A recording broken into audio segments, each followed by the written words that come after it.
químicos. Que obviamente para los seres vivos es súper importante porque nosotros todos estamos conformados por una gran cantidad de enlaces químicos que pueden ser débiles y por lo tanto tienen muy poca energía, o pueden ser fuertes o covalentes y por lo tanto tienen bastante energía. De eso teníamos todo un gráfico de tipos de enlaces fuertes y su cantidad de kilojoules. ¿Se acuerdan de eso, verdad? Y que uno de los más fuertes era el enlace carbono-carbono o el enlace carbono-fósforo, ¿okay? Que es de hecho el más fuerte de todos. Entonces, la célula como tal lo que hace es utilizar esta energía, ya sea para degradar sustancias y obtener esa energía de los enlaces de esas sustancias, ¿okay? O lo contrario, para sintetizar sustancias, ¿okay? Y entonces utiliza energía como tal y la almacena en los enlaces. Todas las reacciones que utiliza la célula para descomponer, degradar o digerir moléculas de más grandes a más sencillas se conocen en general como reacciones catabólicas o catabolismo. Aquí teníamos degradar, descomponer, voy a poner aquí también digestión. Todo eso es lo mismo, señores, no son los sinónimos, no es más que agarrar sustancias grandes o moléculas grandes o partículas grandes y degradarlas en sustancias más simples o más pequeñas. Al hacer esto, ¿qué vamos a notar? Que como se rompen los enlaces que hay aquí, se libera la energía química de esos enlaces, ¿okay? Y la célula utiliza esta energía posteriormente ¿para qué? Para hacer la reacción inversa en otra molécula. En este caso, hacer lo que... En este caso, para hacer las reacciones de síntesis. ¿Okay? Son reacciones en donde se forman sustancias, partículas, moléculas más complejas a partir de moléculas más sencillas que nosotros conocemos como monómeros, ¿verdad? Y en este caso, todas las reacciones que la célula utiliza para la síntesis se conocen como reacciones anabólicas o anabolismo. ¿Okay? Entonces aquí se utiliza energía. ¿Cuál energía? La que se liberó acá. ¿Qué les quiero decir con esto? La célula está constantemente degradando y formando moléculas. Constantemente. Así mismo como ella va digiriendo una molécula, así mismo va sintetizando otra. Y la energía se la pasa, como quien dice, intercambiándose de un punto a otro. Y eso, mis amores, es el flujo de la energía. Desde qué punto viene hasta dónde va. Y cómo se utiliza también en sentido inverso. Entonces, el catabolismo y el anabolismo en conjunto forman el metabolismo, que son todas las reacciones que utiliza la célula para mantener su funcionamiento. ¿Okay? Su homeostasis, su estructura, su reproducción, etc. Todo lo que hace la célula no son más que reacciones químicas, literalmente. ¿Okay? Pero esas reacciones químicas son muy particulares. Esas reacciones químicas involucran muchas reacciones químicas a la vez y la gran parte de ellas son reacciones de óxido-reducción. ¿Ustedes habían escuchado ese término? Sí. ¿Verdad? En estequiometría, en química, principalmente, en bachiller. Entonces, las reacciones de óxido-reducción son aquellas en las que ocurre una transferencia de electrones entre dos sustancias diferentes, de tal manera que una pierde electrones, específicamente esa es la que se oxida, y la otra sustancia gana electrones, específicamente esa es la que se reduce. ¿Okay? Y tenemos aquí el ejemplo, participan siempre dos reactivos o dos moléculas, una que dona electrones y otra que recibe electrones. La mayor parte de las reacciones químicas de las células son este tipo de reacciones. La mayor parte, ¿ok? Y si no son las únicas, por así decirlo, ellas siempre complementan otra reacción, como vamos a ver más adelante, ¿ok? Ellas siempre se generan de forma simultánea con otras reacciones, ayudando a aportar energía a esas otras reacciones, porque cuando se da este intercambio de electrones, se mueve la energía en ese flujo energético o en ese sistema. El ejemplo que tenemos aquí de unas reacciones de oxidorreducción. Aquí lamentablemente pues, bueno, no creo que la mejor es esta que parece. Aquí tenemos, por ejemplo, una reacción de síntesis. Tenemos el gliceraldehído trifosfato y lo que nosotros conocemos comúnmente como fosfato inorgánico, que no es más que un grupo fosfato que está disociado, es decir, un grupo fosfato individual. ¿Se fijan? ¿Habían visto esto? ¿El grupo fosfato? Sí. Sí, ¿verdad? Cuando él está separado, que no está pegado a ninguna molécula, él se llama fosfato inorgánico, que se simboliza con la letra pi. La letra no la, es monosílabo pi. Okay, literal. Cuando lo ven en, por ejemplo, vamos a ver si es por aquí.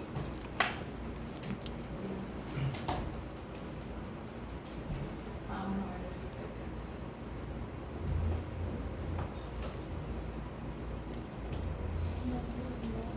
Aquí, por ejemplo, ADP más PI. Esto es fosfato inorgánico. Y así lo van a ver en todas las vías metabólicas. Entonces, aquí tenemos pues una molécula, una reacción en donde se necesita sintetizar lo que es el 1,3-bifosfoglicerato. ¿Okay? El 1,3-bifosfoglicerato es porque tiene un grupo fosfato en el carbono 3. Vamos a decirlo así. ¿Okay? Entonces, ¿cómo se da esa síntesis? A partir de la unión de esto con esto. Pero esto no se da de forma tan sencilla, esto requiere energía y requiere además de eso que parte del fosfato inorgánico se pierda, es decir, específicamente el hidrógeno que está aquí. Entonces, antes de que estos dos elementos reaccionen, necesitamos que ese fosfato inorgánico o se oxide o se reduzca.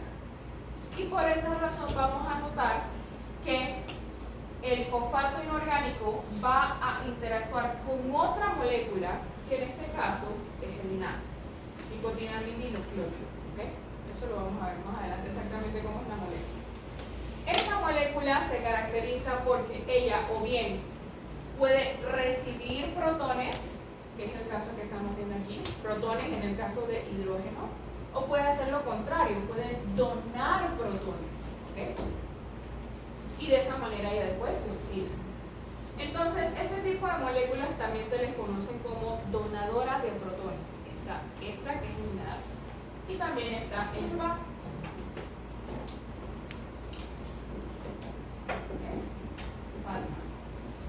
¿Okay? También hay uno que incluso se llama, bueno, no se llama, sino que tiene un grupo fosfato de más, FAT-P. ¿Okay? Esas son conocidas como moléculas donadoras de protones, porque ellas literalmente se encargan en todas las vías metabólicas de donar o recibir protones, donar y recibir protones, esa es su única función. Entonces, ¿qué va a pasar aquí? Primero, este fosfato inorgánico, o incluso este gliceraldehído trifosfato, cualquiera de los dos, va a interactuar con esta molécula, va a presentar una reacción de oxidorreducción, para que entonces la molécula quede con la disponibilidad química para entonces unirse entre sí. ¿Okay? Entonces hay como dos reacciones simultáneas. Primero una de oxidorreducción y otra que es de síntesis, las dos a la vez. Entonces todas las vías metabólicas y todas las reacciones de la célula funcionan tal cual. Y al final vamos a obtener esto. En un inicio tenemos gliceraldehído trifosfato más fosfato inorgánico más NAD. ¿Okay? Y posteriormente que vamos a tener 1,3-bifosfoglicerato más NADH más protones, por así decirlo. ¿Okay? Vamos a tener tres productos, nada más que esto se ve aquí, como si fuera un elemento catalizador de la reacción. ¿Okay? Porque le está ayudando a que la reacción entre estos dos compuestos se dé de forma más rápida. ¿Okay? Entonces, esta reacción de oxidorreducción cataliza la reacción de síntesis de estos dos. ¿Ok? ¿Esto se entiende? ¿Sí o no? ¿Sí? Profe, elemento catalizador para que esos dos se unan más rápido y formen el bifosfoglicerato. Ajá. Literalmente. ¿Ok? Y todo en la célula es así. Todo. ¿Ok? ejemplo, aquí lo estamos viendo desde el punto de vista de síntesis, pero también lo podemos ver desde el ámbito de la descomposición, como es el caso que vemos aquí. ¿Okay?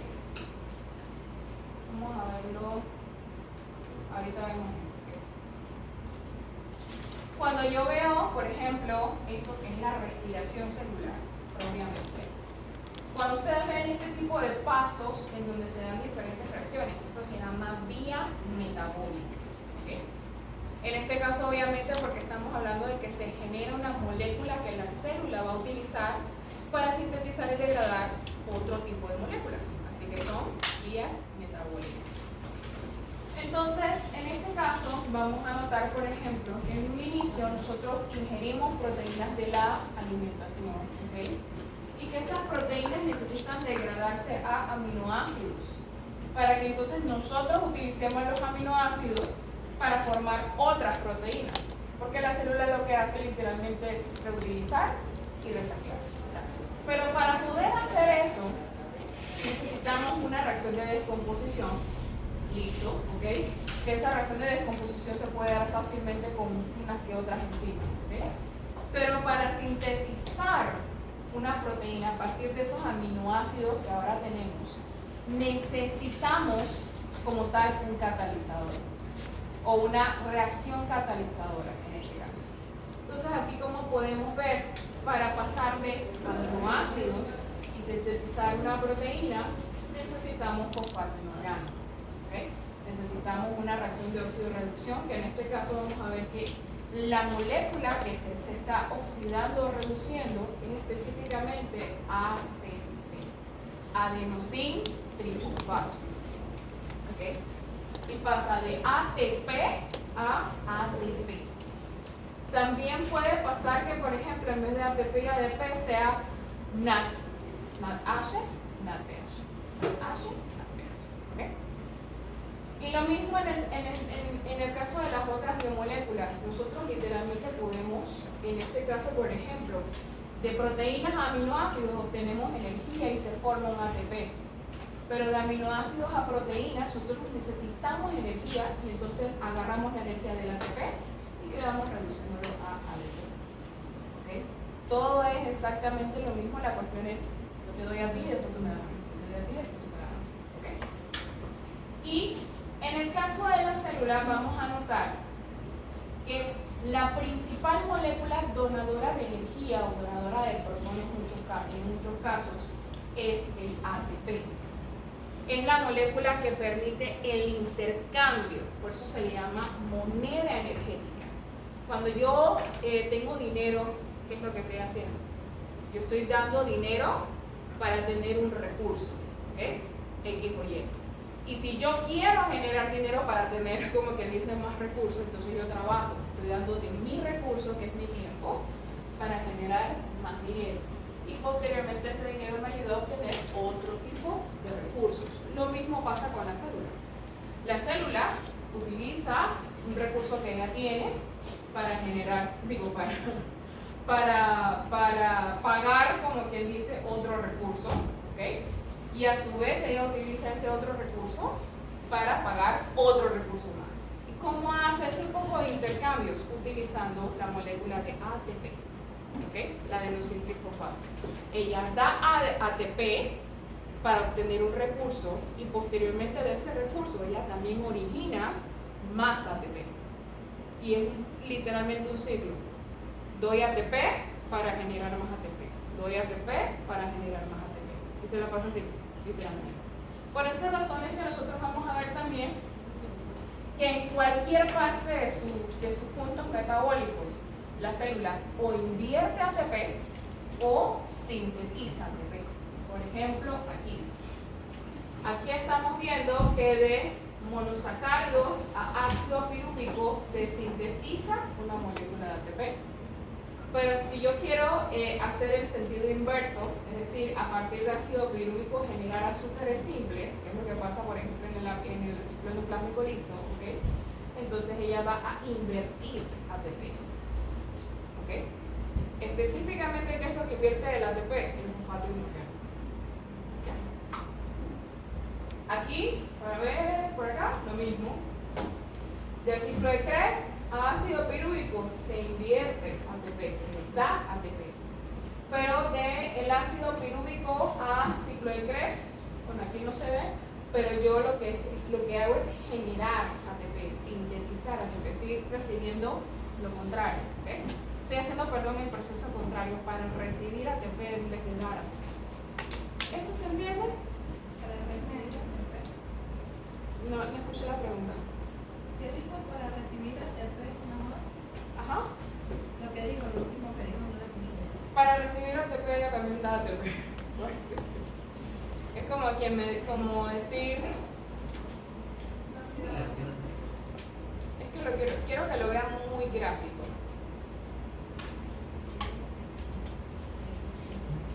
Es como recibir un cambio. Cuando tú le estás pagando a un motorizado, él te va a dar un cambio. ¿Qué estoy recibiendo? Dinero. Estoy dando dinero y me están dando dinero. ¿Ya? Es lo mismo acá. Dependiendo de lo que necesite, entonces, dependiendo de lo que necesite. Dependiendo de lo que ella necesite, en ese punto de su metabolismo, entonces ella o bien da ATP o bien recibe. ¿Ah? Ahí, el cambio. El cambio. El cambio que ustedes no le dan a sus mamás cuando van a la tienda. No pasa. Ese es el impacto de la No es cadena. ningún regalo, acuérdense que todo aquí es inversión. Prepárense. Entonces, en el caso de la célula, pues tenemos esto. Nosotros literalmente, nuestras células pueden literalmente obtener ATP o sintetizar ATP a partir de cualquiera de las grandes moléculas, a partir de cualquiera de los biomolículos, literalmente. Pero ¿qué pasa? Típicamente, la célula lo que es más fácil para ella es obtener o sintetizar ATP a partir de los polisacáridos. Por eso es que cuando hablábamos de la función de los polisacáridos en la célula, la obtención de energía, o lo que es la energía inmediata. ¿Okay? Porque aunque la célula puede obtener energía a partir de proteínas, a partir de lípidos, que de hecho lo hace cuando no hay polisacáridos cerca, ¿okay? Típicamente ya lo que hace es obtener ese ATP o esa energía a partir de los polisacáridos. Más específicamente a partir de ¿qué? De la glucosa. ¿Okay? La glucosa, entonces, es la molécula energética, la molécula a partir de la cual la célula va a obtener energía propiamente. ¿Okay? Es un recurso. Aquí vemos esta situación de, bueno, esto no es necesario explicarlo como tal, pero lo que es el ATP, ¿okay? ¿Qué es lo que pasa cuando se oxida o se reduce el ATP, por así decirlo? ¿Okay? Aquí tenemos el ATP, que es la adenosina trifosfato, es un tipo de nucleótido, ¿okay? Que tiene una base nitrogenada, que es la adenina, una ribosa, un azúcar de 5 carbonos, pentosa, que se llama ribosa, y además tiene unido a esta ribosa 3 grupos fosfatos. ¿Okay? Los enlaces fosfato y oxígenos literalmente son los enlaces con mayor carga energética como tal, 7.3 kilocalorías por mol literalmente. ¿Okay? Entonces, cuando tú tienes esta cantidad de enlaces aquí, por cada enlace estás almacenando 7.3 kilocalorías por mol. ¿Okay? Cuando rompes uno de estos, se liberan, ¿qué es lo que pasa aquí? 7.3 kilocalorías por mol. Entonces es bastante energía lo que se da ahí. Sin embargo, en lo contrario, cuando necesitan formarse esto, sintetizar ATP, sintetizar esto que tenga un fosfato inorgánico más, yo necesito 7.3 kilocalorías por mol. Entonces es una molécula sumamente pesada, ¿sí? Una molécula que tiene una carga energética bien grande. Por esa razón es que la célula la utiliza como moneda energética. ¿Okay? Porque yo te doy una cantidad, tú me das otra, y ahí vamos como quien dice igualándonos en la cantidad de energía que nos compartimos para obtener otros recursos. ¿Qué otros recursos? Otras moléculas. ¿Okay?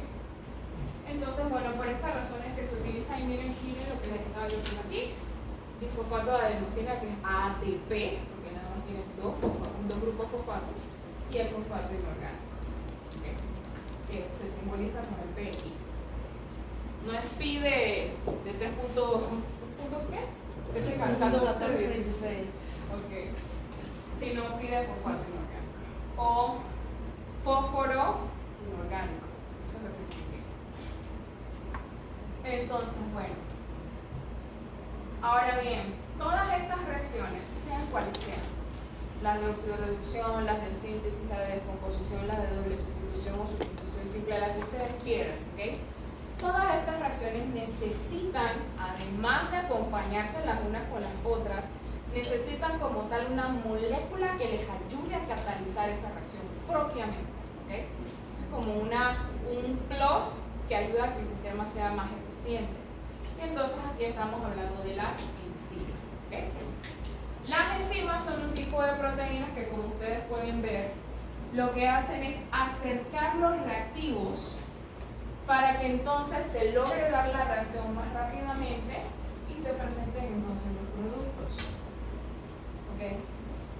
En ese aspecto vamos a notar que si yo quisiera hacer este proceso de forma espontánea, por ejemplo, que una proteína se degrada aminoácido de forma espontánea, sí se puede. No necesita un catalizador, sí se puede. Pero la cuestión es que no se va a dar en el tiempo en el que la célula lo requiere. La célula lo requiere en cuestión de microsegundos. ¿Okay? Así que, ¿qué es lo que hace la célula? Utiliza una enzima que lo que va a hacer literalmente es tomar la proteína y luego acercar lo suficiente sus elementos en su propia estructura para romperla.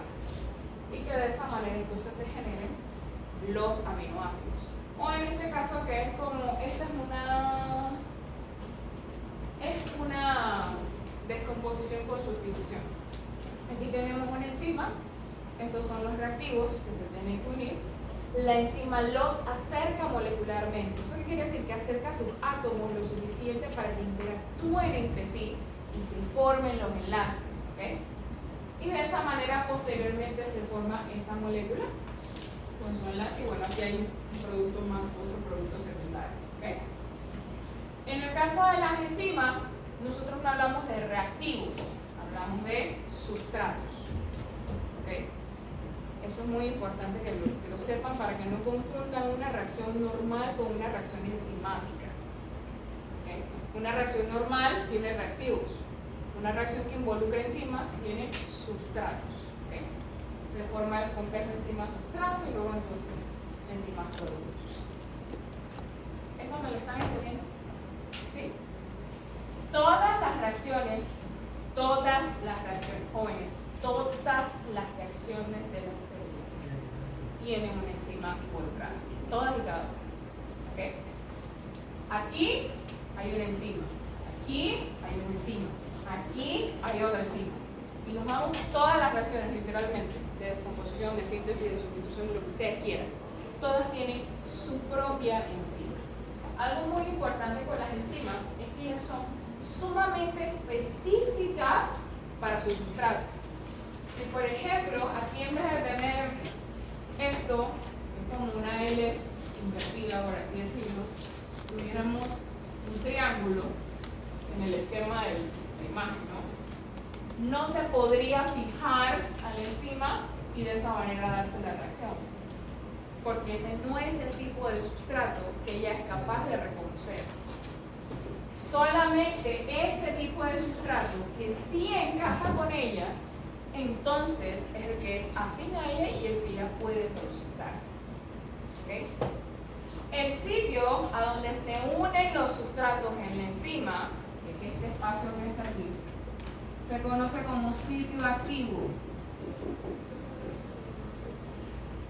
En bioquímica se van a hartar de esto. ¿Okay? El sitio activo. Y entonces el sitio activo es el que como tal es afín. Si no es afín, no procede la reacción. Así que por lo tanto, por ejemplo, nuestras enzimas cuando catabolizan lo que es el azúcar, solo catabolizan un tipo de azúcar, glucosa, o en este caso es de glucosa. ¿Okay? no pueden catabolizar la glucosa que viene de otra forma, como la L-glucosa. O en el caso de, para ver, la fructosa, lo mismo, o sea, es muy específica a su sustrato. Y por esa razón, cuando hablamos de las proteínas, nosotros realmente no metabolizamos proteínas vegetales, porque las proteínas vegetales tienen otro orden, ¿okay? Nosotros solamente metabolizamos, es decir, obtenemos energía de proteínas animales, y las proteínas vegetales realmente las utilizamos para otras cosas. Así que esa cuestión de los veganos, que no, que la proteína vegetal, no, la proteína vegetal no te da energía. Okay. Pero bueno, eso es algo que van a discutir con el profesor. Entonces, esto se llama sitio activo. Esta cuestión del sitio activo es tan importante, ¿okay?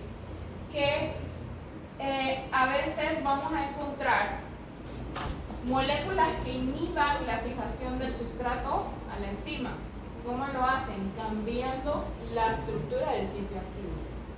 O vamos a encontrar algo diferente, moléculas que ayuden a la enzima a fijarse al sustrato, ayudando al sitio activo. ¿Okay? Hay moléculas o hay enzimas, en este caso, cuando hablábamos, ¿se acuerdan cuando hablábamos de las proteínas inactivas? Que cuando se activan los polipéptidos, entonces se convierten en proteínas. Bueno, esta es la situación de las enzimas. Las enzimas, la gran mayoría de nuestras células, de las enzimas de nuestras células, necesitan una ayuda para activarse. ¿Okay? Y para eso requieren de otra molécula que les ayude a mejorar su sitio activo y de esa manera se vuelvan más afín a sus sustratos. ¿Okay? Y puedan catalizar esas reacciones. Esa molécula que se une a la enzima para mejorar su afinidad con su sustrato se llaman cofactores. ¿Okay? Aquí tenemos el ejemplo. Si en la unión del cofactor la proteína se mantiene inactiva, no procesa los sustratos. Con la unión del cofactor, entonces la enzima se activa y finalmente allí encajan muy bien los sustratos. ¿Okay? Esos cofactores pueden unirse a esa enzima de forma permanente. Y en ese caso, ese cofactor se va a conocer entonces como grupo prostético. Un grupo prostético cuando se fijan de forma permanente a esa enzima. Un grupo prostético que hayamos visto. El de la hemoglobina. El de la hemoglobina, ¿verdad? La hemo. El grupo hemo, eso es un grupo prostético. Activa la hemoglobina y se mantiene fijada la hemoglobina para siempre, a la porción globina de la hemoglobina, ¿okay? Para siempre. Así que ese es un grupo prostético. Como dice aquí, los grupos prostéticos suelen ser metálicos. Suelen ser la mayor parte de ellos. ¿Okay?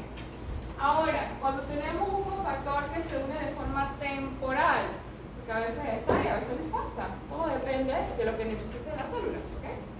En ese caso, estos cofactores se llaman coenzimas. Y aquí entonces la mayor parte de las coenzimas son vitaminas. ¿Okay? Cuando no está el cofactor se llama coenzima. No. Cuando el cofactor se une de forma temporal, ese cofactor se llama coenzima. Si se une de forma permanente, ese cofactor se llama grupo prostético. ¿Okay? De nuevo. Bien. Vamos a ver. Los cofactores que se unen permanentemente a la enzima se denominan grupos prostéticos, suelen ser metálicos. Los cofactores que se unen de forma transitoria o temporal a la enzima se denominan coenzimas y suelen ser vitaminas. ¿Okay? Esa es la importancia, por ejemplo, de la vitamina B12. ¿Por qué la vitamina B12 ayuda a la formación de la hemoglobina? Porque literalmente es una coenzima. La coenzima que ayuda a formar la parte globina de la hemoglobina. Las enzimas que ayudan a eso. ¿Okay?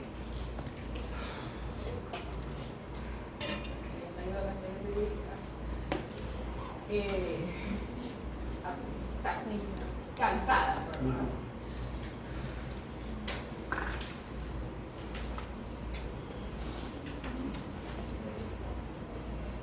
Miren este ejemplo. Este es el caso de una coenzima. Este es el sitio activo. Miren la forma del sitio activo y miren la forma del sustrato. ese sustrato deja como un hueco aquí prácticamente, porque no embona completamente en ese sustrato. Entonces en esta enzima hay específicamente una coenzima que ayuda a que se dé la forma exacta para que embone muy bien ese sustrato y entonces se puede dar la reacción.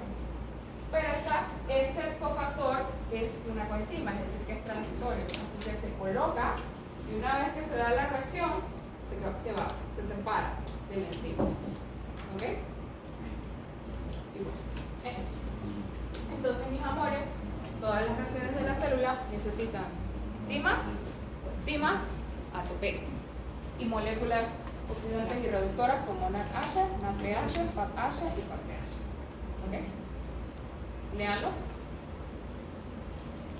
Los sistemas biológicos transforman la energía bioquímica de la compuesta a través de las reacciones del metabolismo, que incluye reacciones de síntesis como el anabolismo y decomposición como el catabolismo. La mayoría, si no todas, y las reacciones metabólicas son reacciones reversibles de oxidación y reducción de dos. En donde siempre van a intervenir moléculas oxidantes. Deja la pela, oye, no la dejan ni leer. Ajá. Y reductoras como los reactivos de tales reacciones.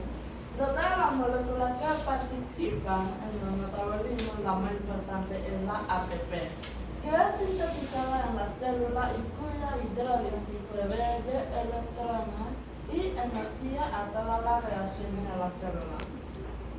Todas las reacciones metabólicas involucran el uso de enzimas, proteínas que catalizan estas reacciones en su sitio activo y que algunas veces requieren de cofactores para que funcionen. Ok, bien. Importantísimo que no les mencioné, las reacciones de oxidorreducción todas son reversibles. Número 1.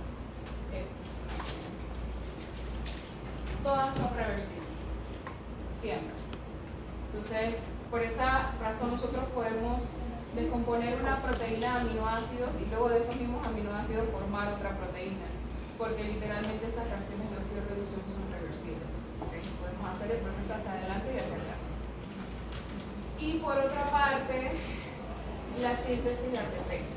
Dado que nosotros necesitamos ATP para todas nuestras reacciones, porque todas las reacciones de la célula requieren esta moneda energética, nosotros sintetizamos en nuestras células el ATP. ¿Ok? Yo me he pasado de nuevo. Ya son 2 personas que ya se ¿ok? Se me fue el hilo. ¿Se utiliza una ATP? Sí, pero de que son reversibles. Si la célula... Ya me acuerdo. Como nosotros necesitamos ATP en cada una de nuestras partes y cada una de las etapas de nuestras vías metabólicas, a diferencia de los aminoácidos o de los azúcares o de los ácidos grasos, nosotros sintetizamos como tal el ATP, nosotros, las células, ¿ok? Los aminoácidos nosotros los obtenemos de la alimentación. Los monosacáridos también los obtenemos de la alimentación. Y los ácidos grasos también los obtenemos de la alimentación. A partir de ello, nosotros entonces sintetizamos proteínas, monosacáridos, lípidos. Pero nosotros como tal, por ejemplo, no sintetizamos glucosa. La obtenemos de la alimentación. Cuando la obtenemos de la alimentación, entonces la utilizamos para formar glucógeno o formar algún polisacárido más grande. Pero nosotros no sintetizamos el monosacárido como tal. Eso me lo están entendiendo. Nosotros tampoco sintetizamos aminoácidos, eso viene de la alimentación. Tampoco los ácidos grasos, eso viene de la alimentación. ¿Okay? Entonces, hay ciertas cosas que sí podemos hacer, como la síntesis de los polímeros, ¿okay? Y en el caso de nosotros también la síntesis del ATP. El ATP lo sintetiza la célula como tal. Cuando usted menciona que no sintetizamos aminoácidos y ácidos grasos, nosotros no lo producimos. Nosotros no lo producimos. Solamente alimentamos de la alimentación. Por eso es que nos alimentamos realmente.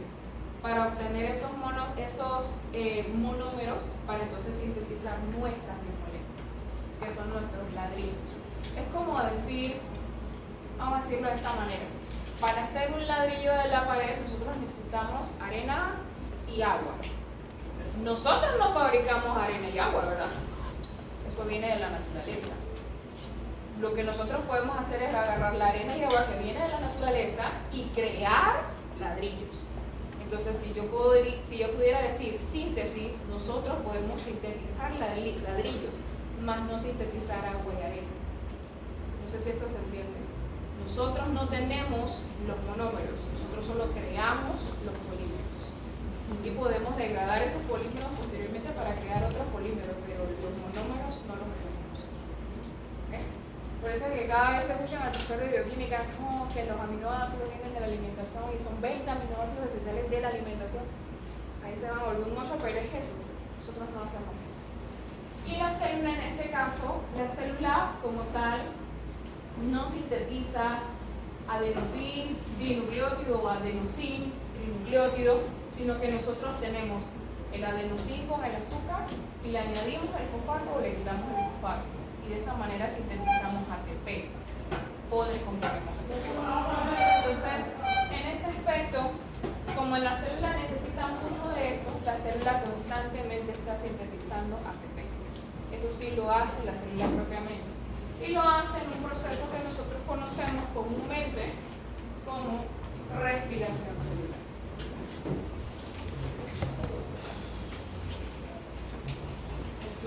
¿Okay? Así como se requiere ATP para la síntesis de proteínas, polisacáridos, lípidos y ácidos nucleicos, así también se hace lo inverso, se descomponen estas moléculas para sintetizar ATP. La principal reacción de la cual se obtiene ATP o se sintetiza ATP es la descarboxilación o el catabolismo de la glucosa. Es decir, ¿de dónde obtenemos ATP principalmente? De la glucosa. Muy en resumidas cuentas, así que bien conectado y resumido. ¿Okay? Entonces, para ello, el catabolismo de la glucosa implica que agarremos la glucosa y la transformemos en varias moléculas para modificar y manejar el flujo de energía en esos enlaces de la glucosa, aprovecharlos a nuestro favor. Y ese proceso entonces típicamente lo conocemos como respiración celular en aquellas células que presentan mitocondrias. Aquellas que no presentan mitocondrias, entonces lo que hacen es fermentación.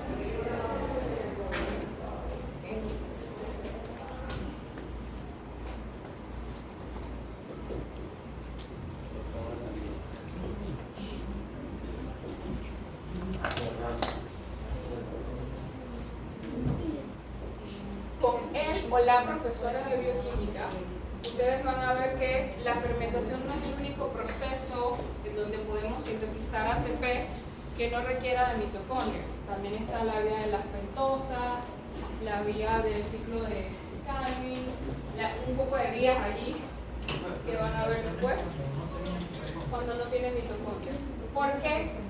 Porque en la fermentación no se hace una etapa básica de la respiración celular que nosotros conocemos como ciclo de Krebs.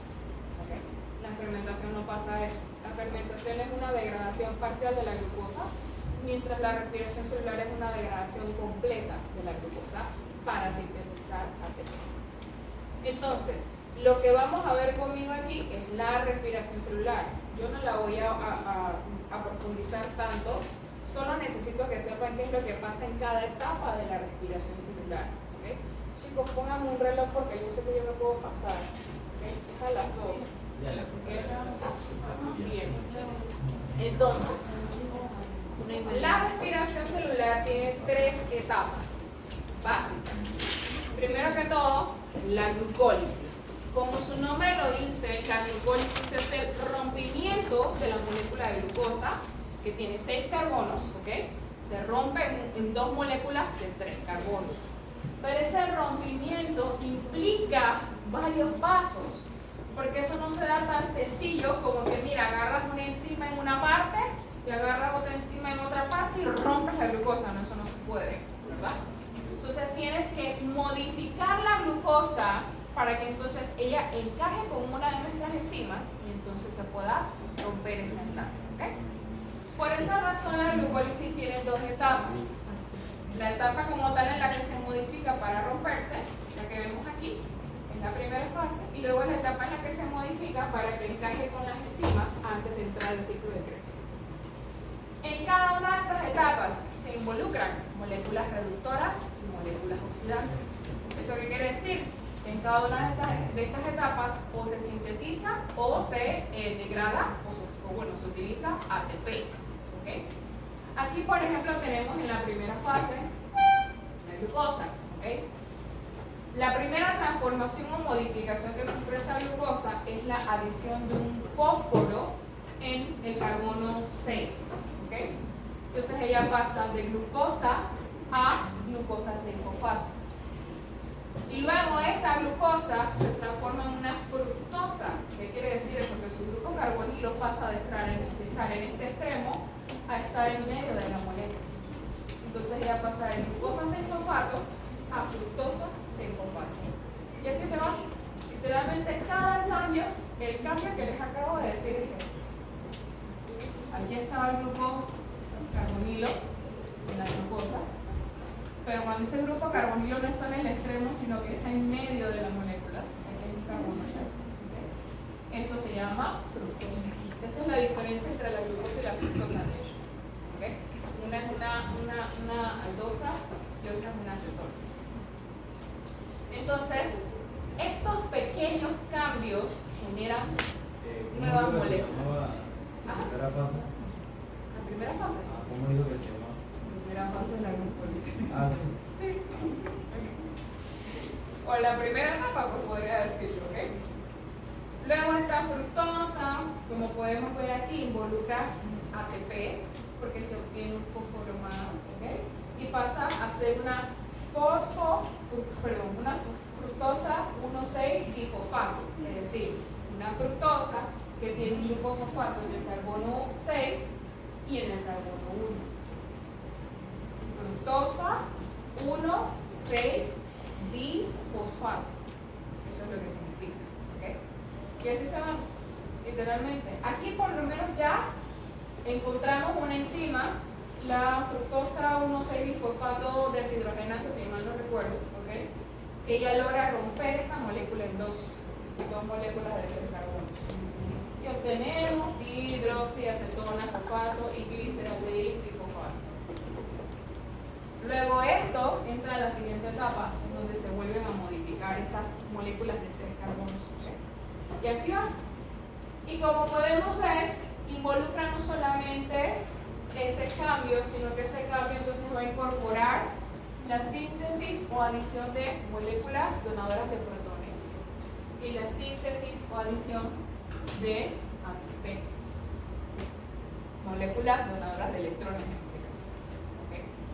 Todas esas transformaciones son para eso, hasta que lleguen a este punto en donde finalmente tengamos el ácido pirúvico. 2 moléculas de ácido pirúvico, que no es más que la glucosa partida en 2, convertida en ácido. Todo eso es la glucólisis, todo ese bochinche, ¿okay? Pero es necesario para poder sintetizar ATP. Aquí muy particularmente vamos a notar que en un inicio la célula invierte ATP, aquí específicamente. El ATP añade un grupo fosfato a la glucosa y se convierte en ATP. Acá hay otra inversión, se añade un grupo fosfato a esta fructosa, ¿okay? y se convierte en ATP. Entonces aquí la célula en esta primera etapa invirtió 2 ATP. En esta segunda etapa lo que va a pasar es que se sintetiza ATP. ¿Okay? Entonces tenemos aquí por ejemplo ácido 1,3-bifosfoglicerato o fosfoglicérido en sí. A partir de él se sintetizan 2 moléculas ATP. Aquí la célula recobró el ATP que utilizó en un inicio. Y luego en la parte más al fondo, o como quien dice más adelante en la reacción, se sintetizan nuevamente 2 ATP. Así que a la final yo tengo una ganancia de 2 ATP así. Los 2 ATP que invertí acá, los gané acá arriba. Y luego sinteticé 2 ATP. ¿Okay? Es una cuestión de que ustedes se tienen que sentar a ver qué es lo que pasa, ¿okay? En cada una de las etapas de ese ciclo, de ese proceso.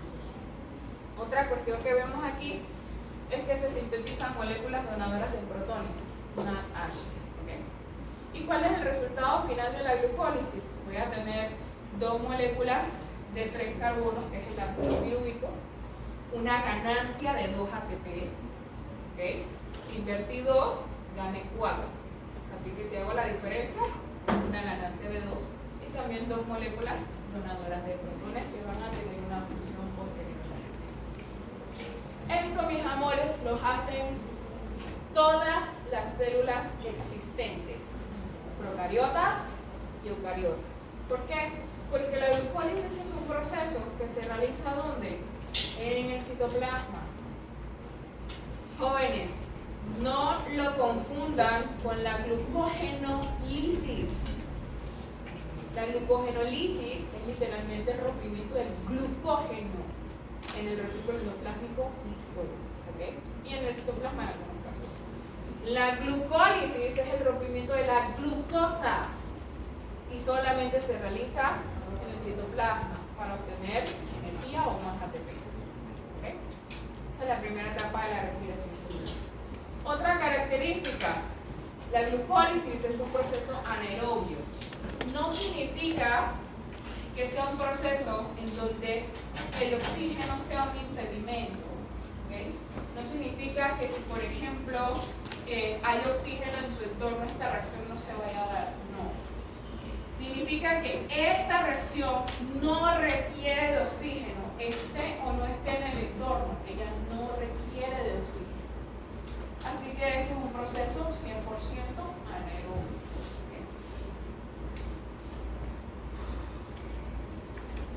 Este era el taller que iban a hacer ustedes y ya no sé ni siquiera si lo vamos a poder hacer. Mañana. Eso ustedes lo van a hacer, o sea, yo lo tengo, ustedes me lo tienen que entregar a mí. Esta era la segunda parte del examen de laboratorio. Pero bueno, vamos a ver.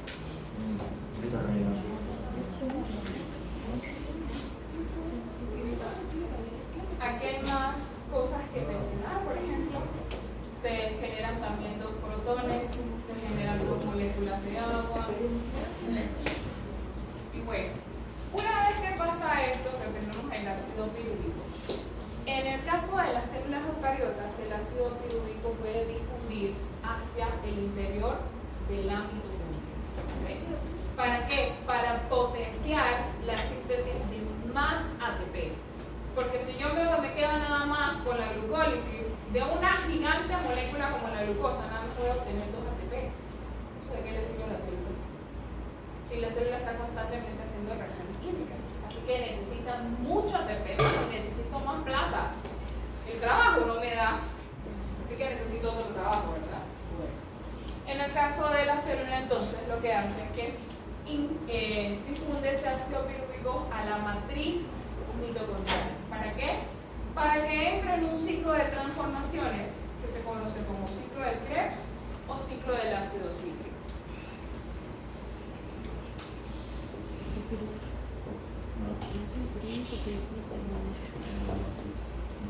Miren, mis amores, a mí no me interesa que ustedes se conozcan las moléculas exactas de cada proceso, ni yo me sé esas moléculas, ¿okay? Ni yo. Lo que a mí me interesa es que ustedes entiendan qué es lo que pasa en cada proceso. En la glucólisis se modifica la molécula de glucosa y se rompe. ¿Para qué? Para sintetizar ATP.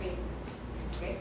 Y luego entonces en el ciclo de Krebs, esas moléculas que se originaron de la glucólisis entran a la mitocondria. ¿Para qué? Para transformarlas y posteriormente sintetizar más ATP. Entonces, esto es lo que suele pasar en el ciclo de Krebs. Yo les recomiendo que se aprendan bien. No para mí, para cuando den bioquímica. Porque en bioquímica sí van a ver todo, mis amores. Hasta dónde se coloca el carbono, en qué parte de la molécula. Todo lo van a ver. ¿Okay? Que yo les recomiendo que se lo vayan aprendiendo. Ustedes, ¿okay? El taller, que bueno, la segunda parte del examen era para que ya tuvieran el cuadro de qué es lo que pasa en cada etapa. ya para que llegaran a bioquímica no tuvieran tanto problema. ¿Okay? Pero bueno, ahí arriba tenemos el ácido pirúvico que entra al ciclo de Krebs. Pero él no entra al ciclo de Krebs solito, él necesita una coenzima en este caso, algo que ayude a esa enzima a reconocer al ácido pirúvico, ¿okay? La acetilcoenzima A. Y además necesita otras enzimas, la piruvato deshidrogenasa, mis amores, ¿okay? Ella con esto entonces entra al ciclo de Krebs como en este. Entra al ciclo de Krebs y ¿qué va a pasar? Ese ácido pirúvico se va a transformar en citrato. De citrato vamos a tener otro tipo de enzima que la va a transformar en cis-aconitato. Y lo único que estamos viendo ahí realmente, jóvenes, es cambio de átomos en la molécula. Por ejemplo, aquí arriba tenemos esta molécula que es el citrato. ¿Okay? Acá, entonces, ¿cuál es el cambio? Vamos a ver específicamente aquí. Ahí arriba, aquí había un oxígeno, aquí ya no está.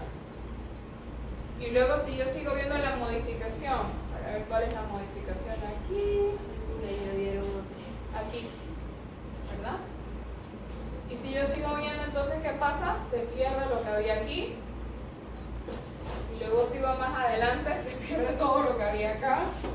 ¿Ok? Y se va degradando, se agrega casualmente un acetilcoenzima A. ¿Ok? Lo que pueden ver entonces en este caso es que es una serie de transformaciones de la molécula. ¿Okay? Estamos cambiando el orden de los átomos en la molécula y le estamos quitando y añadiendo a la molécula. Eso es todo lo que se hace en el ciclo de Krebs. Y en cada uno de esos intercambios o en esas transformaciones vamos a notar que se utiliza o se genera alguna otra molécula. ¿Okay? Por ejemplo, aquí estamos viendo que se genera NADH, se genera dióxido de carbono, aquí se genera GTP, y así nos vamos en cada una de esas transformaciones. Para cada una de esas transformaciones se necesita una enzima. Por eso es que ustedes ven aquí que dice que participa la aconitasa y transforma el citrato a cis-aconitato. Pero para transformar el cis-aconitato a D-isocitrato necesitamos otra aconitasa. Y luego D-isocitrato a alfa-acetoglutarato se necesita una isocitrato deshidrogenasa. ¿Okay? Para cada una de esas reacciones se necesita una enzima, mi amor. Ustedes todos se van a aprender todos esos nombres. Yo no. Pero mira, eso es lo que te dice el nombrecito. Eso es lo que Ese es rap que sale. Sí. Esa es una pregunta que él menciona, perdón, esta pregunta que él hace está muy correcta. Él dice, ¿el ciclo de Krebs no es doble? Sí, amores, porque recuerden que el ciclo de Krebs inicia con un ácido pirúvico. ¿Y cuántos ácidos pirúvicos se generan de la transformación? 2. Así que por cada ácido pirúvico se genera un ciclo de Krebs. ¿Ok? ¿Cuál era la pregunta? ¿Ah? La pregunta Que si ese ciclo de Krebs no es doble. Sí, es doble, porque se genera a partir de 2 ácidos pirúvicos. Un ciclo de Krebs para uno, un ciclo de Krebs para el otro. ¿Ok? Entonces, vamos a anotar todo este ciclo de cambios, ¿ok? Para generar otras moléculas acá, moléculas de cetones, sintetizar ATP, si se da, ¿ok? Y vamos a anotar que al final la molécula con la que se inició el ciclo es la misma molécula con la que se termina, porque al final este oxalacetato se transforma nuevamente en un citrato. Por eso se llama ciclo de Krebs, ¿okay? O ciclo del ácido pirúvico porque es el acetilcoa. ¿Okay? Entonces, ¿qué es lo que yo voy a obtener en el ciclo de Krebs? ¿Más ATP? Sí, pero apenas 2 moleculitas de ATP. Y todo ese bochinche de transformaciones, ¿verdad? Todo ese asunto, nada más para 2 ATP. Pero resulta que pasa que en el ciclo de Krebs la mayor ganancia no es el ATP, son las moléculas donadoras de protones. La H va al H. se generan una gran cantidad de ellas. ¿Por qué esto es importante? Posteriormente, cada NADH produce 2.5 moléculas de ATP, mientras que el FATH produce 1.5 moléculas de ATP en la siguiente etapa de la respiración celular, que ustedes conocen como cadena transportadora de electrones, pero que el nombre correcto es fosforilación oxidativa. ¿Okay?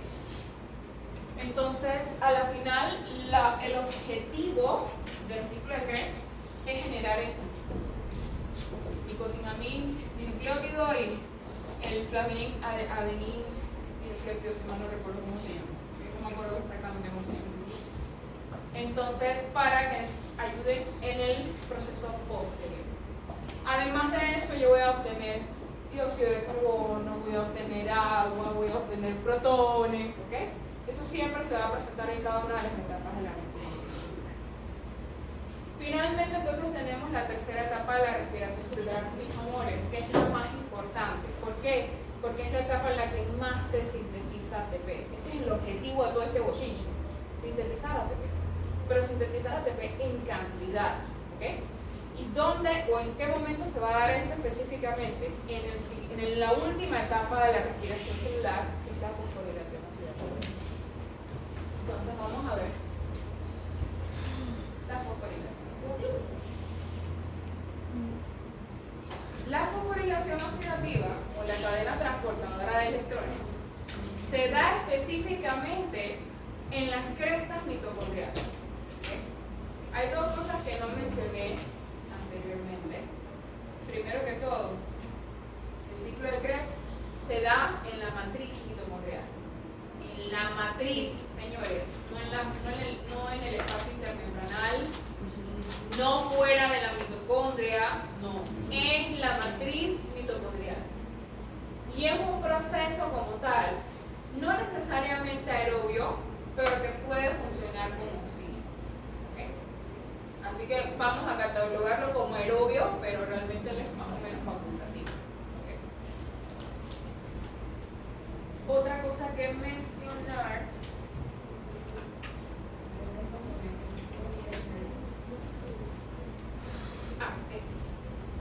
Cada una de estas moléculas que se originan de forma transitoria en el ciclo de Krebs se conocen como moléculas intermediarias.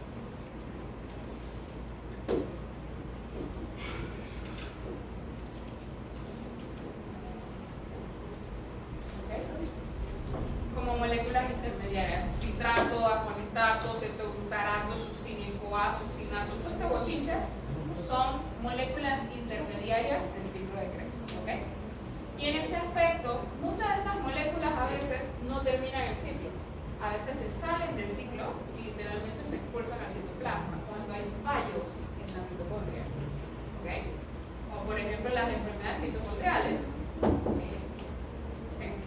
Entonces, en ese aspecto, cuando esta molécula, por algún motivo, no mantiene el ciclo, esta molécula se va a transformar en un residuo metabólico. Todas las moléculas que son residuos metabólicos, porque un residuo no se genera nada más en el ciclo de Krebs, todas las moléculas que son residuos metabólicos se conocen como metabolitos secundarios.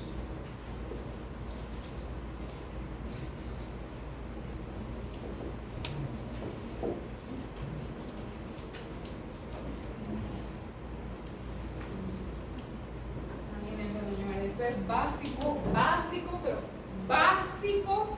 Ustedes no tienen idea de lo básico que es esto. ¿Okay? Se están muriendo. Vamos bien. Doctores. Ajá. Médicos. Las moléculas que son residuos, ¿cómo se llaman? Metabolitos secundarios. ¿Cómo que eran los Son residuos metabólicos. Por ejemplo, moléculas intermediarias que no terminan el ciclo. Quedan allí como un residuo. Y la célula o los expulsa o los utiliza en otros procesos. ¿Okay? Entonces, ejemplo de metabolitos secundarios, por ejemplo, metabolitos secundarios no humanos, por ejemplo, lo que es la penicilina. La penicilina es un metabolito secundario del hongo penicilina. ¿Okay? Pues la gran parte de nuestros fármacos son metabolitos secundarios de otros organismos.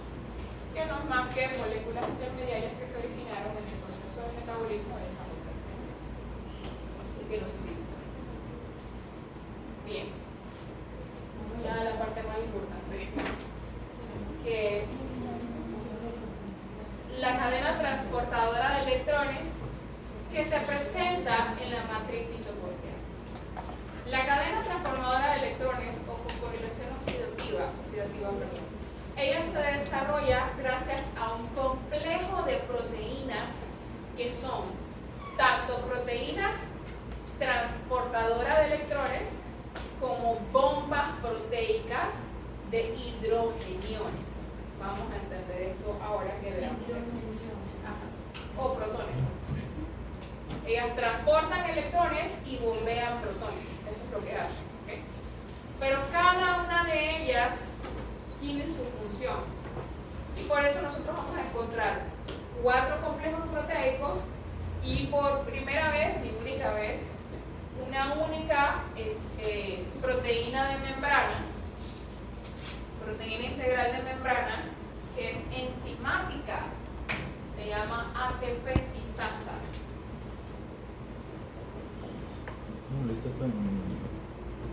Y ella, mis amores, es la que sintetiza el ATP. Okay.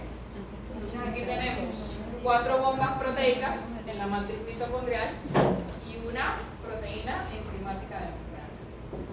¿Se acuerdan que estábamos viendo, cuando vimos las proteínas integrales, vimos todos los tipos?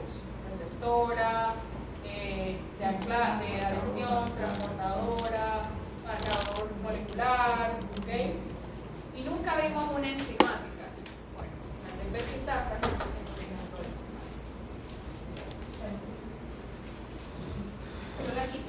Voy para allá. Es que quería mostrarles eso para que recuerden cómo es el esquema de la mitocondria. Afuera, la glucólisis. En la matriz, el ciclo de Krebs. En esta parte, que son las crestas, están todos esos complejos proteicos. ¿Okay? Entonces aquí se da la cadena transportadora de electrones o fosforilación oxidativa. En la cresta. Bien. Porque ya mandaron su horario de semestral, ¿eh? ¿Ya ves? Sí. ¿Cuándo es? 17 de julio. Jueves. Estoy hablando mucho de química. ¿Okay? ¿Qué me iban a preguntar? ¿Dónde es que se daba la glucosis? Sí, dice grupo 1.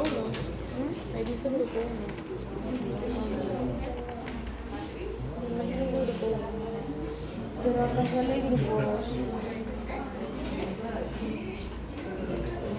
Debe ser que no lo cambiaron. Por ahí sale el grupo 2 clarito.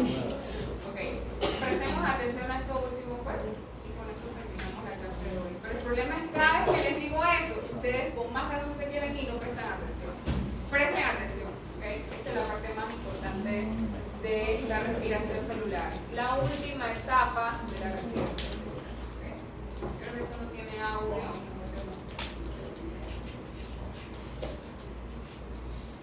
Aquí tenemos nuestra cresta mitocondrial.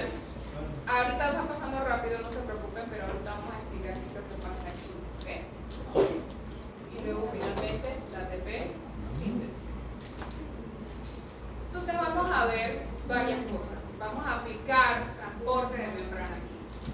Primero que todo estamos en la matriz mitocondrial y observen en la cresta mitocondrial específicamente vamos a ver entonces el complejo de proteínas que permiten la fosforilación oxidativa. ¿Okay? En el interior, en la matriz, recordemos que tenemos la H, ¿okay? La molécula donadora de protones y que transporta también electrones. ¿Okay? Y miren lo que sucede allí. Cuando ella es reconocida por ese primer complejo proteico, los electrones que ella tiene se liberan y los protones también se liberan. Y ese complejo bombea los protones hacia el ambiente externo, hacia el espacio intermembranal. ¿Okay? ¿Qué pasa con los electrones? Se quedan ahí en esa membrana. ¿Okay? Vamos a ver entonces, por eso que dice una bomba de protones como tal de forma natural. ¿Okay? Esos electrones quedan allí. nosotros vamos a generar algo que se conoce como potencial de membrana, un flujo eléctrico a través de toda esta bicapa lipídica, que no es más que el transporte de los electrones. Y si observamos previamente, déjenme echar para atrás, la molécula que es reconocida en el segundo complejo proteico no es NADH, es FAD, ¿okay? Flavina. Ahí hay de todo un poco, hay PH, FAH, FAH, no sé qué, hay un montón de direcciones, pero todas caen en lo mismo. ¿Okay? Ella también tiene protones, que son los hidrógenos que están ahí, y electrones que ella va acarreando. ¿Okay?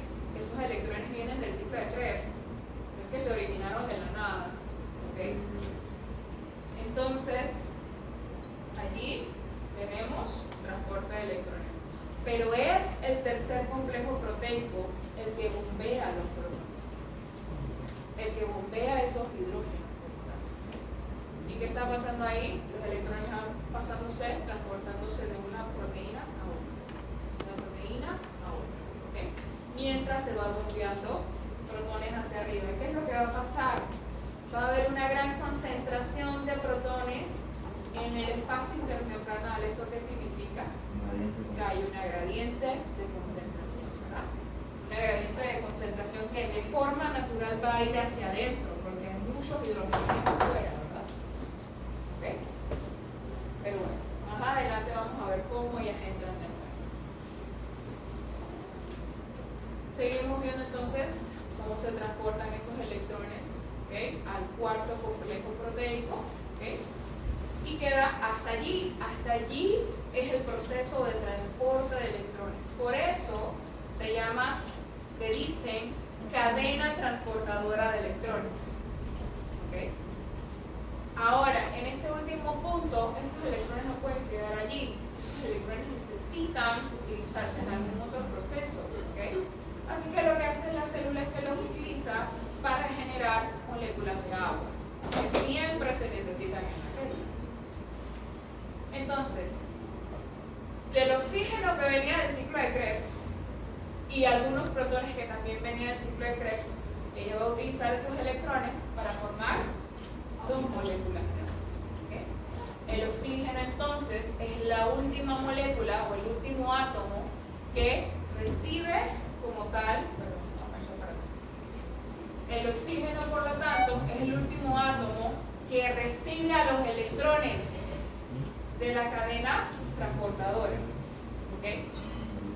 Aquí, en un inicio, esta recibió los electrones, luego este complejo proteico, luego este complejo proteico, finalmente este último complejo proteico, y luego entonces tenemos el oxígeno, que es el último aceptor de electrones de la cadena transportadora. Cada vez que ustedes escuchen esto, porque el oxígeno es el último aceptor de electrones, se refiere a esto. ¿Okay? Es lo último que reciban los electrones de todo ese transporte de electrones.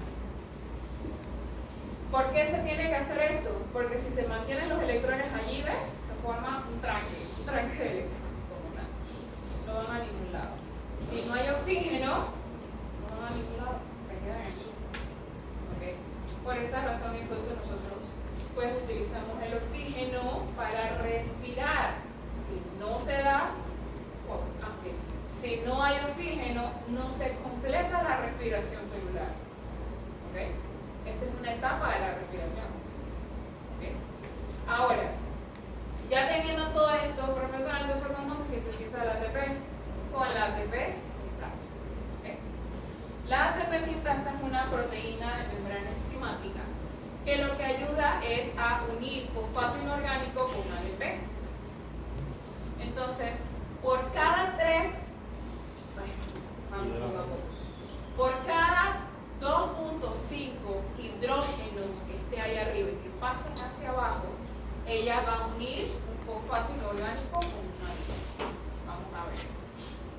Por simple gradiente de concentración, los hidrogeniones van a pasar van a ir a la parte interna de la mitocondria. Aquí hay una molécula de ADP, no sé si la vieron. Ahí van. 2.5, un ADP se une al fosfato inorgánico y se forma un ATP. 2.5, un ADP, se une a un fosfato inorgánico y se forma un ADP. Así que por cada cantidad inmensa de hidrogeniones vamos a formar varias moléculas de ATP. ¿Okay? Agua y luego ATP sintasa. ADP, se une al fosfato inorgánico, se forma un ATP. ATP, fosfato inorgánico, se forma un ATP. Y eso, mis amores, es la síntesis de ATP. ¿Quién es la que hace la síntesis? La ATP sintasa. ¿Ok? Y eso es sencillamente la fosforilación oxidativa o la cadena transportadora. Profe, ese proceso, ¿cuánto dura? Yo no he terminado. No sé qué están recogiendo, pero no. ¿Ese proceso cuánto dura? Microsegundos. Microsegundos. ¿Ok? Ajá.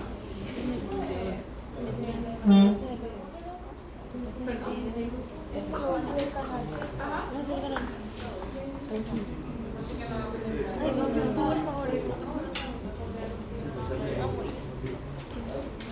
Ahora no tengo el audio.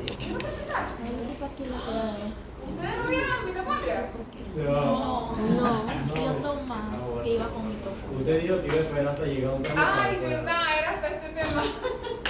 Ay. Bueno, presenten. No vamos a tener tiempo, así que mañana. Tranquilo, pequeño. Eso, me salvé que no les puse nada de las mitocondrias en ese examen. Dígame. Sí, me parece que sí.